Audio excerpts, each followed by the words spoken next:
আৰু এতিয়া পঞ্চায়ত নিৰ্বাচনক লৈ তৎপৰ হৈ পৰিছে প্ৰতিটো ৰাজনৈতিক দল। গোলাঘাট জিলাৰ ডেৰগাঁও বিধানসভা সমষ্টিৰ অন্তৰ্গত ৯ নম্বৰ কাকডুঙা জিলা পৰিষদতো অতি আকৰ্ষণীয় হৈছে।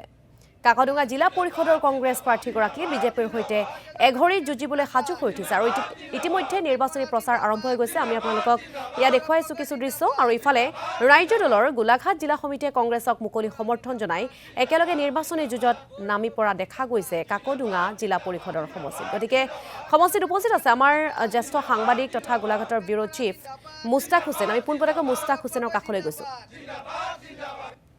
পঞ্চায়ত নিৰ্বাচনক লৈ এতিয়া কঁকালত টঙালি বান্ধিছে প্ৰতিটো ৰাজনৈতিক দলে। কংগ্ৰেছেও এঘৰী যুঁজিবলৈ সম্পূৰ্ণৰূপে সাজু হৈছে।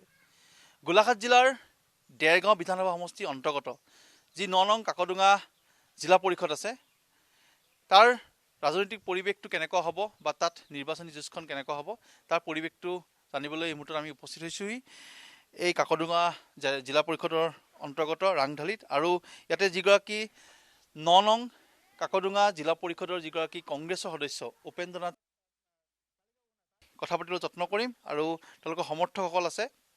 পৰিৱেশটো সমান্তৰালভাৱে দেখুৱাই আছোঁ। আৰু ইয়াতে এটা কথা উল্লেখ কৰিব লাগিব যে বিৰোধী শক্তি ইয়াত একত্ৰিত হৈছে। বিশেষভাৱে ইয়াত দেখা পোৱা গৈছে যে ৰাজ্য দলৰ গোলাঘাট জিলা সমিতিয়ে তেওঁক ইয়াত মুকলিভাৱে সমৰ্থন জনাইছে আৰু ৰাজ্য দলৰ গোলাঘাট জিলা সমিতিৰ সভাপতিগৰাকী আছে, তেওঁলোকৰ আমি কথা পাতিম।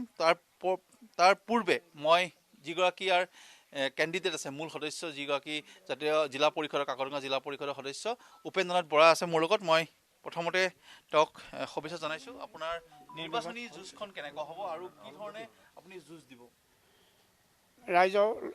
ৰাইজৰ শক্তিৰে মই যুঁজ দিম বুলি ওলাইছোঁ। ৰাইজে মোক যেনেকৈ সহায় কৰে তেনেকৈ মই ওলাই আহিছোঁ। যিদৰে সহায় কৰিছে ভাবিছোঁ বিৰোধী পক্ষ মোতকৈতো বহুত শক্তিশালী, কাৰণ তেখেতসকল এতিয়া ৰুলিং পাৰ্টি আছে।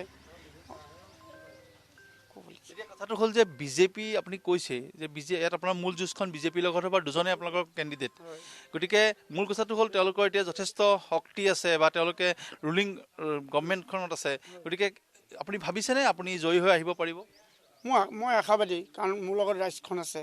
আৰু ৰাইজে তেওঁলোক হয়তো ধন বলে বা শক্তি পলিটিকেল পাৱাৰ বলেহে শক্তিশালী, কিন্তু ৰাইজৰ দ্বাৰা শক্তিশালী বুলি মই নাভাবোঁ। কাৰণ আজি যথেষ্ট ৰাইজৰ সমৰ্থন মোৰ লগত আছে আৰু ৰাইজে যদি মোক উপযোগী বুলি ভাবিয়ে হয়তো সমৰ্থন কৰিছে। ৰাইজৰ যিখিনি উন্নয়নমূলক কাম সেই কামখিনি কৰিব পাৰিম বুলি তেখেতসকলে এটা বিশ্বাস আছে। সেই বিশ্বাসেই মই আগবাঢ়ি আহিছোঁ। গতিকে মই যে জয়ী হ'ম সেই নিশ্চিত। কিয় ভোট দিব লাগে বুলি ভাবে আপুনি? ৰাইজৰ কাৰণে আজি দিয়কচোন, মইতো পলিটিকেল পথাৰত ৰাজনীতি পথাৰত প্ৰথম ভৰি দিছোঁ। আজি প্ৰায় 15-16 বছৰে মই ৰাইজৰ হৈয়ে মই যদিও নিজৰ হৈ কাম কৰোঁ, ৰাইজৰ হৈও মই কিছু সহায় আগবঢ়াই আহিছোঁ। সেয়া ৰাইজেও বুজি পায়। সেই বুজি পাই আজি ৰাইজ যথেষ্ট মোৰ ওপৰত সহায় আহিছে।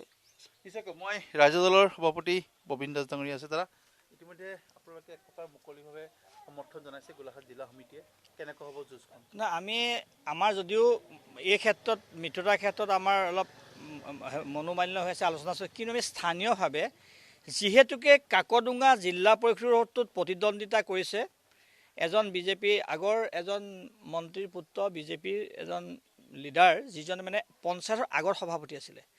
কিন্তু আজিৰ তাৰিখত বিজেপিক হৰুৱাটো একদম প্ৰয়োজন।